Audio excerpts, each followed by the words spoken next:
तर आजची सकाळ अशी तुळशीला पाणी घालून आणि देवपूजा करून केली. हे सर्व झाल्यानंतर आता रोजचं झाले, झाडाचे पेरू पिकायला लागल्यामुळं पेरूवरती एक नजर मारायची. ह्या झाडाचे पेरू आहेत ना, खायला खूप गोड आहेत आणि विशेष म्हणजे ह्यात बिया कमी असल्यामुळे ना खायला अगदी सुंदर लागतात आणि रोज जरी पिकत असले ना तरी देखील खावंच वाटतात. त्यानंतर चहा पिता पिता सर्व महिलांना पडलेला महत्त्वाचा प्रश्न म्हणजे भाजीला काय करायचं. भाजीला काय करायचं हा प्रश्न इतका गंभीर आहे ना, अगदी तिळाचे दाणे उठतात ना तसा हा प्रश्न सकाळी उठलं डोक्यात ना असा तडतड तडतड करतो. त्यानंतर एक मातांनी एका भाजीचं नाव ठेवलं आणि भाजी करायला सुरुवात केली. तर आज बनवायची होती मोदकाची आमटी. त्यासाठी तयारी करून घेतली, मस्तपैकी मसाला वाटला.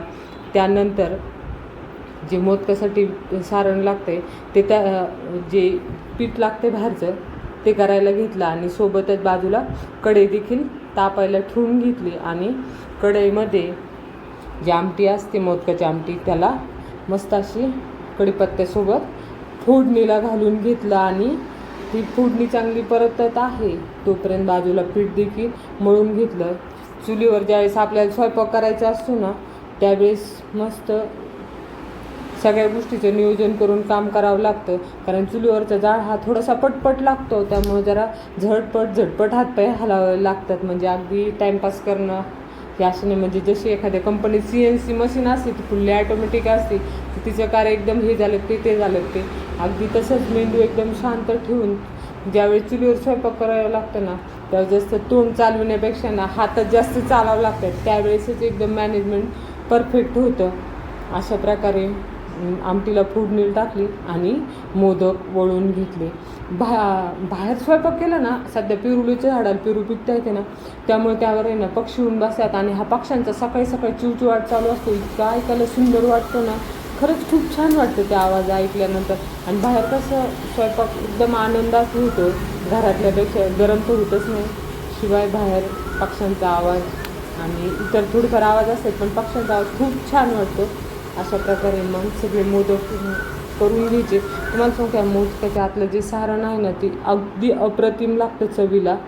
तुम्ही असे मोदक ना एकदा नक्की करून पहा. सारण करणं ना फार सोपं आहे. त्यामध्ये काय करायचं, तिळ आहेत आपले हे भाजून घ्यायचे, खोबरं भाजून घ्यायचं, भरपूर असा लसूण कोथिंबीर घालायचं आणि अगदी चवीपुरतं तिखट आणि मीठ घालायचं आणि सर्व छान मिक्स करून घ्यायचं. आणि ह्या बेसन पिठाचं जे आपण गोळे तयार करून घेतले होते यामध्ये ते भरायचं आणि त्याला मोदकाचा आकार द्यायचा.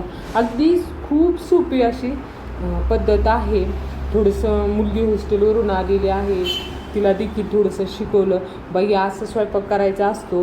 म्हणजे एका मुलीला किंवा एका महिलेला एक तर तिची आई आयतं खाऊ घालू शकते किंवा मुलगी, हे दोनच ठिकाणं असे आहेत की तिला आयतं खायला भेटत. मी तिला म्हटलं तू शिकून घे थोडं कधीतरी मला देखील तो चान्स मिळाला पाहिजे की आयतं जेवण मिळाले गरम गरम खाण्याचा.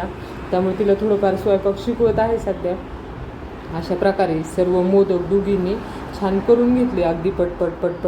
तोपर्यंत आमटीला इकडं मस्त अशी उकळी आली की आमटीचा वास इतका छान दरवळत होता ना, अगदी काय सांगू तुम्हाला. खरंच ना, चुलीची सर कशालाच येणार नाही, हे अगदी चिरसत्य आहे. त्यानंतर सगळे मोदक सोडून दिले. मोदक होता येते तोपर्यंत बाजूला पीठ मळून घेतलं चपात्यांसाठी. पीठ मळता मोदक देखील झाले. त्यानंतर चुलीवर तवा ठेवला ना आपल्या चपात्या करून घेतल्या. नंतर चपात्या झाल्यानंतर आहोंना न्याहारी करायला दिली, कारण त्यांना रोजगार हमीवर जायचं होतं. त्यामुळं त्यांना तुम्ही न्याहारी करून घ्या, लेकरं नंतर बसतील. लेकरांनी ताटं वाढून घेतले होते पण थोडंसं मला उशीर झाला होता चपात्या करायला, त्यामुळे मग ते राहिलं. मध्येच काय आलं, पाणी आलं, त्यामुळे थोडंसं अगदी उशीर झाला होता. नंतर लेकरांना देखील मस्त गरम गरम चपात्या करून वाढल्या. मला असं स्वयंपाक करून मी ज्यावेळेस मुलांना वाढते ना त्यावेळेस मला अगदी माझ्या लहानपणीची आठवण येते. आम्ही ज्यावेळेस लहान होतो ना त्यावेळेस बऱ्यापैकी घरचं दूध राहायचं. आई सकाळी काय करायची, चुलीवर दूध तापवायची आणि त्यानंतर आम्हाला चपात्या करायची. आम्ही भावंड आहे ना, एक उठलं की दुसरा बसणार. कधीच म्हणजे असं वाटलं नाही का नाही तू खा आधी, कधीच नाही. आम्ही सगळ्यांनी जेवण उचलता टोपल्यात ना कधीच चपाती राहत नव्हती, पण आम्ही सगळी असं मस्त गरम चपाती चुलीवर दूध अगदी खूप छान. आणि आम्हाला काम पण राहायचं तसं काम मस्त. सकाळची न्याहारी म्हणजे जेवणच राहायचं, दुपारी उभं हलकं फुलकं काहीतरी खायचं असं राहायचं. असे ही मोदकाची आमटी खायला खूप छान लागते. तुम्ही गॅसवर केली तरी चालेल, पण चुलीवरची तर अगदी अप्रतिम लागते. असं सर्वांनी मुलांनी आवडीने न्याहारी केली.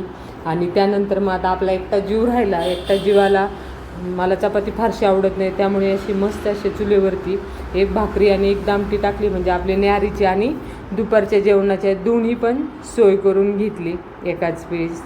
अशा प्रकारे आजची सुंदर सकाळ खूप छान होती. तुम्ही देखील असं कधी जर वेळ मिळाला ना, चुलीवरती नक्की स्वयंपाक करा. आणि चुलीवरची भाकरीचा ना पापडाच थोडासा वेगळा होतो, मुलीला आवडतात. आणि तुम्ही देखील अशा भाकरी ना कधी मधी नक्की चुलीवर करून बघत जा, खायला तर खूप छान लागतात आणि तुमच्या मुलांना देखील आवडतात. व्हिडिओ पाहिल्याबद्दल धन्यवाद.